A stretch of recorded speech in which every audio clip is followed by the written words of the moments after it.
I wondered what could be greater than creating an environment that allows people to return to their homes in dignity? What on earth could be greater than making them, from whom everything was taken? What could be greater than making them feel safe at home? And the path towards lasting peace, development and prosperity is long and complex. But stable governance and security structures are a crucial first step. The very foundation, I would say, for almost everything. As one of my colleagues operating on the front lines rightly noted, without a comprehensive approach, isolated humanitarian interventions are like a band-aid solution. So frankly, the fact that stable governance and security structures, years after the liberation of Sinjar, are still not in place, this cannot be justified. Ladies and gentlemen, in memory of all victims and their loved ones, I would like to say to all those who reject, and to the authorities here in Bغداد, but also in Erbil, please set aside your differences or partisan interests, and please, without any further delay, the needs of the people first. You know, there is a great strength in diversity. The heritage of the many different communities before Iraq created a uniquely vibrant and rich national culture. Let us not forget that the proud and celebrated history of this cradle of civilizations is not the story of one people, but of many. And I sincerely hope that today, 5 years later, that today all of us will reaffirm our commitment to make it happen. A commitment inspired by the duty to serve a cause larger than anyone of us. Thank you.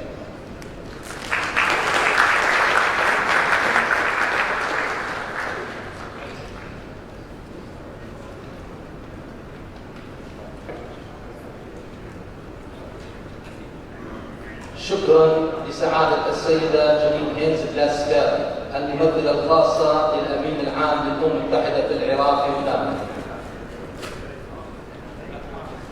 يتفضل السيد كريم خان مستشار الخاص للأمم المتحدة رئيس فريق التحقيق للمسألة عن جرائم داعش لإلقاء كلمته.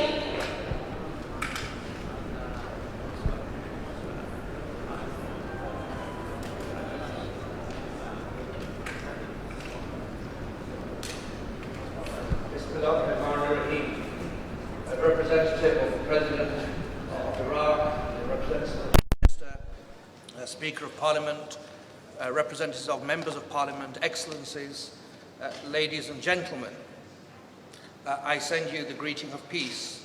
Assalamu alaikum wa rahmatullahi wa barakatuhu. I think in events such as this, sometimes pause for thought is very important.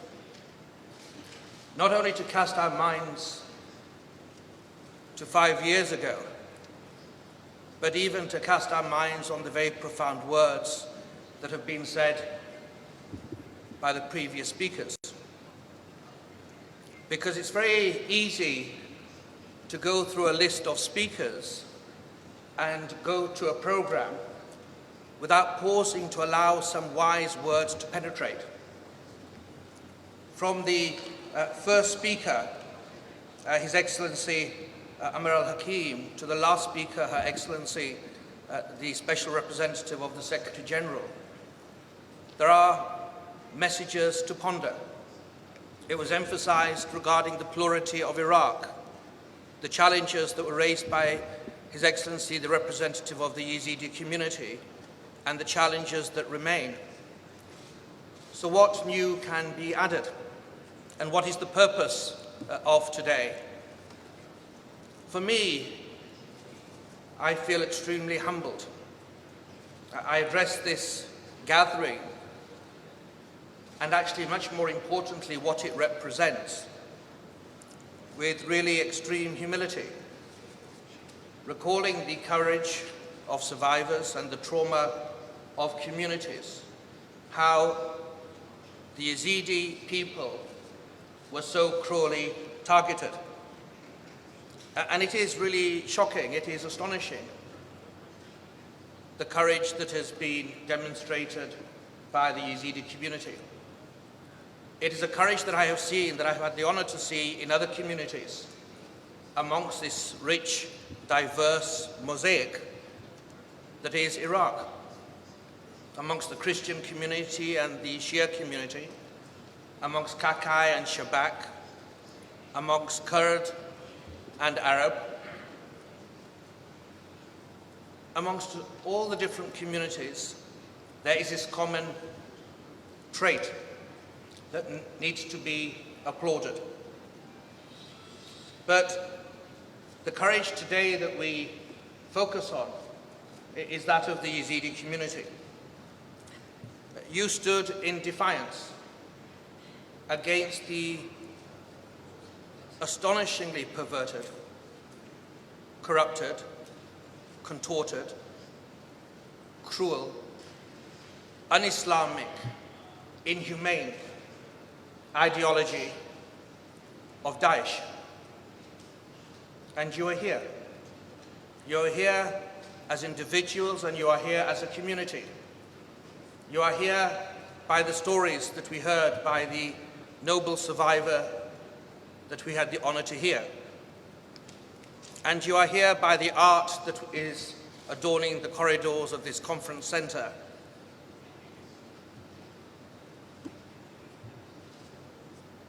So what is UNITAD for? UNITAD represents us the collective voice of the international community for action. That this was just not a tragic event that befell the Yazidi community and befell Iraq, but was something of historical moment that required proper investigations, not of ordinary crimes, but the government of Iraq very rightly accepted that we have a mandate to investigate acts that constitute the crime of crimes, international crimes, namely the crimes of genocide, crimes against humanity, or war crimes. And the only reason we are here, members of the Yazidi community, to investigate the crimes against you and other Iraqis, is because of the consent of the government of Iraq. So unity between us as UNITAD and you as survivors, between the international communities, other parts of the United Nations represented by the SRSG, the government and ourselves, is key if we're going to move forward and give life to what has been written down on the pages of a Security Council resolution. I do commend and I thank Yezda for the invitation today and acknowledge that their ability to self-organize, not just Yezda, Free Ezidi Organization, Nadia's Initiative, other NGOs, but Yezda were the first organization on the ground that self-organized and started collecting evidence, information, material, preserving statements that will hopefully come to UNITAD for our own independent scrutiny and analysis to help us move forward with real, meaningful investigations. So lives certainly have been lost. Tears have been shed. And heartbreak has taken place. Heartbreak in the privacy of your homes that continues to be keenly felt. But amid all of that, amid the reconstruction efforts that others have spoken about, the challenges that have to be overcome, the fair trials for international crimes conducted here in Iraq that are absolutely essential, there is also cause for hope. The simple reality is, whether one would like to accept it or not, is that this old and ancient community that you represent was very largely unknown to vast vistas of humanity. now because of the noble example of yourselves. The Ezidi community, your faith, the diversity of Iraq is known from the White House to Downing Street to the Elysee Palace, to the Kremlin, to Beijing, from Stockholm to Sweden. You are now known as a community that has shown steadfastness, nobility, perseverance, and dignity in the face of almost incalculable suffering. That fortitude, that dignity, that resolve, I have seen in so many survivors. But it is perhaps most powerfully expressed by the action, by the advocacy of Iraq's first Nobel Prize winner, Nobel Peace Prize winner, but first Nobel Prize winner, Nadia Murad. And her call, which has been echoed by other speakers today, for justice, for accountability, is one that we will use our best efforts and strain every sinew to achieve. But it is not just justice on paper, it is a justice that puts the interest of survivors right at the center of our activities and the collective will of states.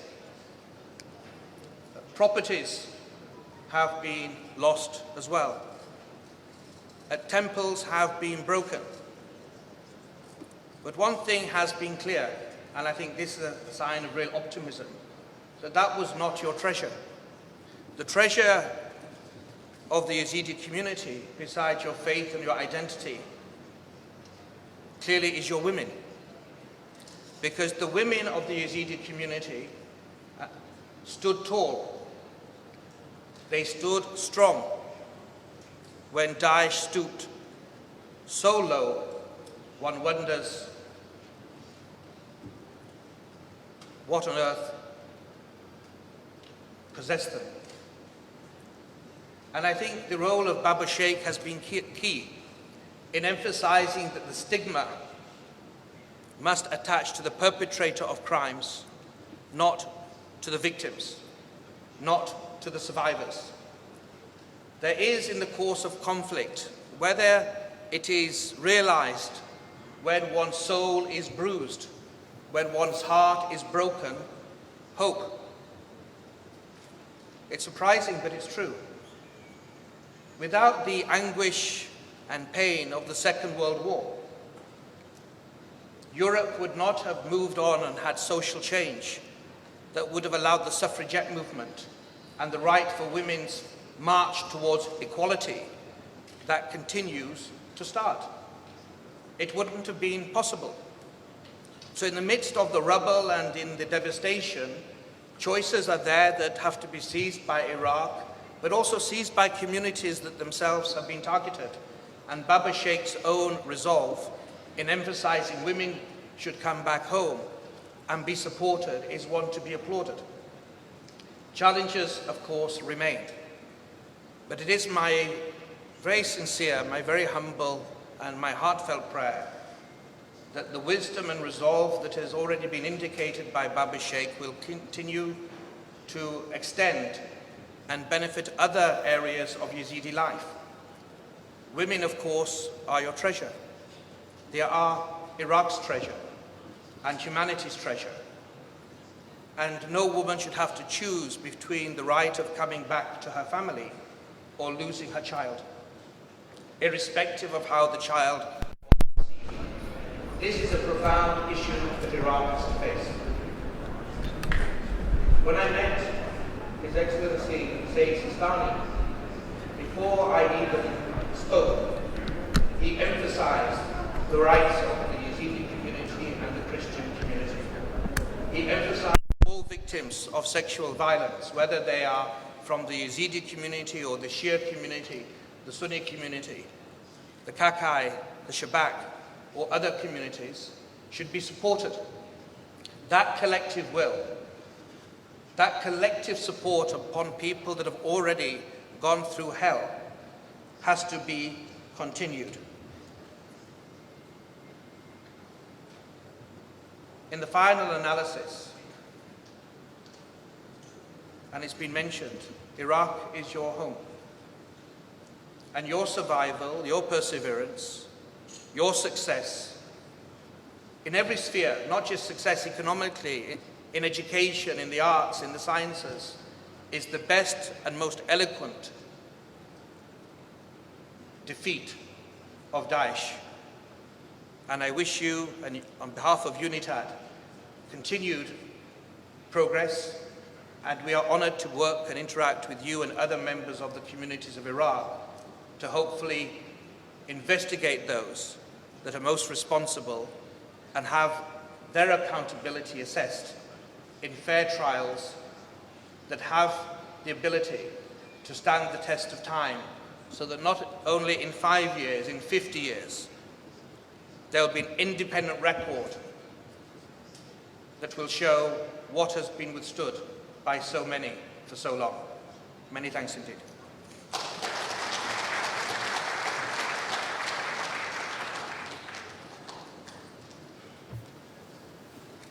شكراً لسيادة السيد كريم خان على كلمته.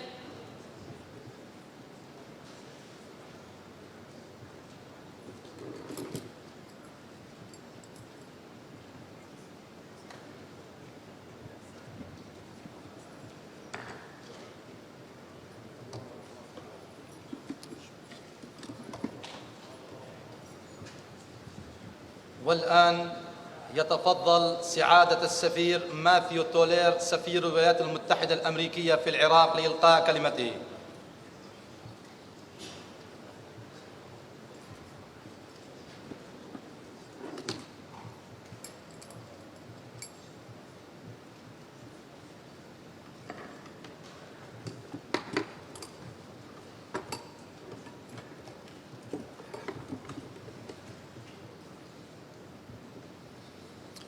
Distinguished guests, ladies and gentlemen, today is a somber occasion where we remember Yazidis who lost their lives, those who experienced horrific atrocities, and those who lost family members. We recall towns and villages destroyed in the fighting, and we remember those still lost in captivity. And we recognize the plight of those most vulnerable victims, the children born to mothers in captivity. These children, through no fault of their own, will continue to be victimized unless we help them become productive members of an accepting society. Let us remember that as much as this event today is a commemoration of lives lost and atrocities suffered, it is also a time to honor the strength, resilience, and perseverance of the Yazidi community. Your perseverance has drawn the world's attention to the Yazidis and the horrific crimes committed against them by Daesh. This past October, Nadia Murad was awarded the Nobel Peace Prize for her efforts to end the use of sexual violence as a weapon of war. She is a symbol of hope and strength to many. Few can understand what she suffered in Daesh captivity, but I am inspired, as we all are, by her courage, humility, and determination to raise awareness of the terrible acts committed by Daesh. Civil society organizations like Yezda, which organized this event today, have been essential for keeping the world focused on what still needs to be done. Their advocacy and partnerships with international donors have helped document the genocide and ensure Yazidis have access to humanitarian aid, health care, and psychosocial support. As a result of your efforts, UNITAD, led by our friend Karim Khan, is now hard at work supporting domestic efforts to hold Daesh accountable by collecting, preserving, and storing evidence of acts committed by Daesh that might amount to war crimes, crimes against humanity, and genocide. In March, the U.S. Embassy attended the launch of the first mass grave exhumation in Nadia's home village of Kocho. While a sobering reminder of the great evil committed by Daesh, the occasion also marked an important milestone in Iraq's recovery and a necessary first step in ensuring justice for Yazidi families. All of these communities are an essential part of the mosaic of Iraq's religious and ethnic diversity, a mosaic that enriches the country and makes it a model for the region. We hope to see the Ezidi people return to Sinjar, their historic homeland, and preserve the community's critical role in Iraq. We empathize today not only with Yazidis, but also with the Christians and Muslims who also suffered at the hands of ISIS. We admire the survivors who came forward and who have braved potential rejection and marginalization to tell their stories on behalf of their communities. Justice for these groups should involve more than just criminal prosecutions. Survivors should be consulted in developing transitional justice mechanisms that address their unique needs, mitigate the risk of further violence, strengthen the rule of law, rebuild social cohesion, and restore trust in institutions. Although Iraq has a long road left toward full recovery, the first steps have been taken, and the United States remains fully committed to walking those steps with you. We believe Iraq's diversity is its strength, and we will continue to support the country's ancient and unique minority communities. I know that nothing we say or do can assuage the pain that many of you feel every day. However, we offer our unwavering solidarity as we work together to rebuild safe communities, provide support for survivors, bring accountability for crimes committed by Daesh, and ultimately restore a strong and prosperous nation. Thank you all very much.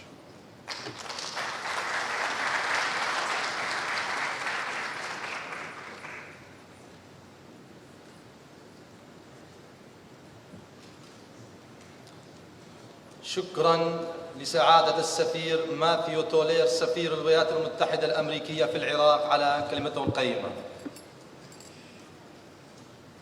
الآن يتفضل سعادة السفير برونو أوبرت السفير الفرنسي في العراق لإلقاء كلمته.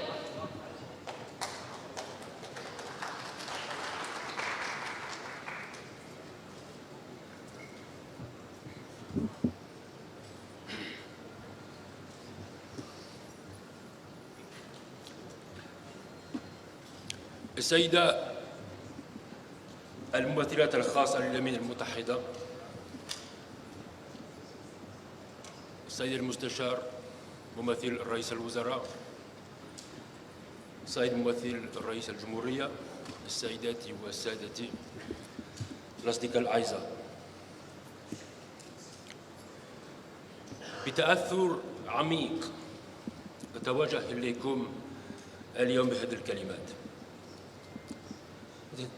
تأثر كبير لأن المذابح التي ارتكبها داعش ضد المكون اليزيدي أحد المكونات التاريخية في العراق هي مذابح ليس لها مثيل في السنوات الأخيرة، سنوات العنف التي عرفها العراق. المكون اليزيدي هو أكثر من تعرض للمعاناة. حاولت هذه المجموعة الإرهابية محو هذا المكون بسبب معتقده وهويته، وهذا ما لا يجب نسيانه مطلقا. لذلك قررت فرنسا تحشيد طاقاتها تجاه هذا الوضع المؤلم الذي تعرض له اليزيديين لإيجاد حلول مناسبة لمعاناتهم على مختلف الصعود. في البداية دعمت فرنسا بحزم قضية مكافحة الإفلات والقصاص في المحافل الدولية. نساند بقوة مبادرات الأمم المتحدة بهذا الشأن في العراق كما في أي مكان آخر لا مكان للإفلات من القصاص. بدعوة من فرنسا عقد المؤتمر الأول في باريس حول ضحايا العنف العرقي والديني في الشرق الأوسط عام 2015، والذي أفضى إلى تبني خطة عمل لدعم المكونات المضطهدة لأسباب عرقية أو دينية، وبذات الأقليات المسيحية واليزيدية والشباب والأخرى. فسيعقد المؤتمر القادم في باريس، وقد سعينا إلى أن يكون تحت رئاسة مشتركة مع العراق، وأن يكون فرصة للمؤتمر في البحث عن حلول ناجعة على الأرض الواقع. من جهة أخرى أود أن أشير إلى التفاهم التام من قبل فرنسا للمطالب المشروعة تماما التي ينادي بها المكون اليزيدي في تطبيق العدالة. يجب بذل كل الجهود والعمل بهذا الاتجاه، وهذه القضية أساسية بنظرنا. لا توجد مصالحة ممكنة من دون تطبيق العدالة.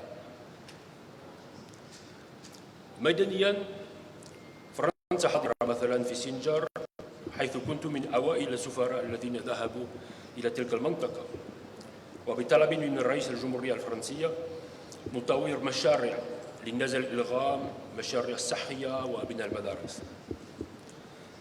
في هذا الإطار، وبشراكة مع المؤسسة نادية مراد لجائزة نوبل للسلام ووزارة الصحة العراقية،